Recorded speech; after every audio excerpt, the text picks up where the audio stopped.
Assalamualaikum warahmatullahi wabarakatuh.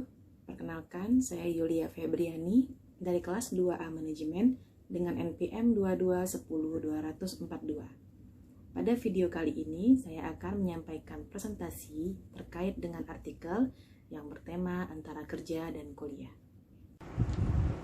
Problematika yang sering dihadapi para remaja yang baru saja lulus sekolah atau SMA adalah bingung menentukan pilihan harus bekerja dulu atau kuliah dulu. Namun banyak di antara mereka yang memilih untuk bekerja terlebih dahulu dikarenakan kurangnya biaya untuk melanjutkan pendidikan ke tingkat selanjutnya. Namun banyak juga yang memilih untuk bekerja sambil kuliah. Hal ini sudah sangat wajar terjadi, apalagi di kota-kota besar perantauan.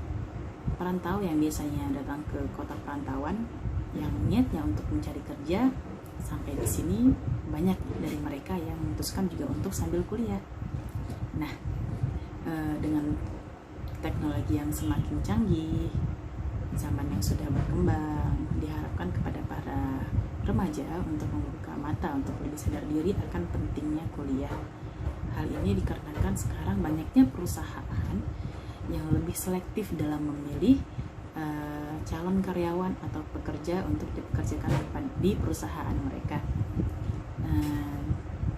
Banyak sekali perusahaan yang berasumsi bahwasannya para pekerja yang hanya lulusan SMA tidak cukup ilmu atau pengalaman untuk diletakkan di jabatan yang tinggi-tinggi. Oleh karena itu, perbedaan antara pekerja yang sarjana atau yang lulus SMA itu pasti sudah sangat jelas terlihat, dimulai dari jabatan, gaji, ataupun fasilitas yang diberikan. Hal inilah yang membuat para pekerja yang lulus SMA termotivasi untuk melanjutkan kuliah dengan harapan agar bisa memperbaiki kehidupan selanjutnya.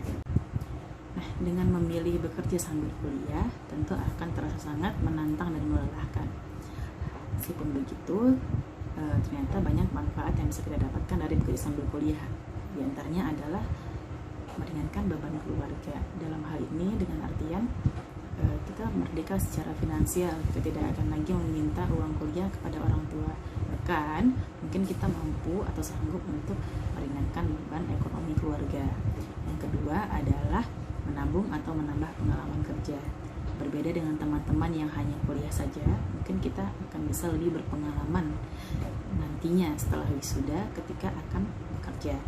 Nah, yang ketiga adalah menentukan atau menemukan minat karir yang lebih spesifik. Dengan bekerja, kita bisa dapat mengetahui diri kita ini lebih cocoknya ke pekerjaan yang seperti apa. Nah, selanjutnya adalah menjalin networking atau jaringan yang lebih luas lagi. Nah, ruang lingkup pekerjaan itu kan tidak sama dengan kampus. Nah, kalau tempat kerja kita bisa menjalin networking atau lebih bisa lagi mengenal orang-orang penting yang mungkin nanti bisa menguntungkan kita di kedepannya. Selanjutnya adalah melatih kemandirian dan rasa tanggung jawab. Orang-orang yang memilih bekerja sambil kuliah biasanya lebih mandiri dan lebih bertanggung jawab atas apa yang telah menjadi tugas mereka. Contohnya ya, dengan double-nya kegiatan tentu akan semakin banyak tugas yang harus diselesaikan tepat waktu, seperti itu. Selanjutnya, agar kegiatan kuliah dan bekerja dapat teratasi dengan baik nih, ternyata ada beberapa tips yang bisa kita lakukan. Yang pertama adalah memanajemen waktu dengan baik. Karena kita sudah memilih bekerja sambil kuliah, double sibuknya, berarti kita harus bisa mementingkan mana yang penting dan mana yang tidak penting, mengurangi hal-hal yang rasanya akan mengganggu tugas-tugas yang harus kita selesaikan terlebih dahulu. Yang kedua adalah selaraskan bidang pekerjaan dengan jurusan perkuliahan. Di sini maksudnya kalau bisa kita menyelaraskan atau mencari pekerjaan yang terkait dengan jurusan yang kita ambil di perkuliahan, seperti itu. Yang ketiga adalah pertimbangkan jarak antara kantor, tempat kerja, dan tempat tinggal. Hal ini untuk lebih meminimalisir waktu yang terbuang. Seharusnya kita bisa belajar lebih cepat, tapi kalau tempat kerja atau tempat tinggal kita jauh, waktu itu akan terbuang sia-sia gitu. Selanjutnya adalah jelaskan keadaan pada pihak-pihak tertentu.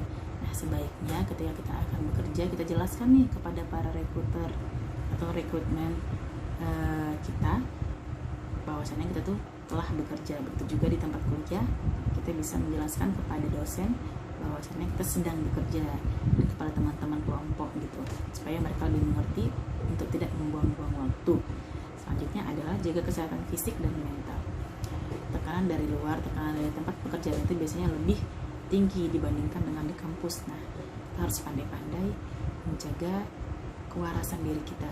Kita harus pandai-pandai menjaga kesehatan kita agar kita tidak down, tidak sakit atau tidak kena mental, atau tidak terlalu lelah. Nah, usahakan kita punya me time atau reward ke diri sendiri untuk mengistirahatkan diri sejenak dari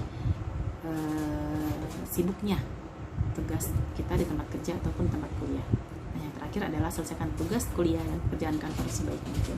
Nah, seperti manajemen waktu tadi, sebaiknya kita menyelesaikan mana yang penting dulu agar dua-duanya balance, tidak ada yang anjlok. Nah, begitu saja, sampai di sini saja video saya. Semoga bermanfaat untuk kita semua. Saya akhiri. Wassalamualaikum warahmatullahi wabarakatuh.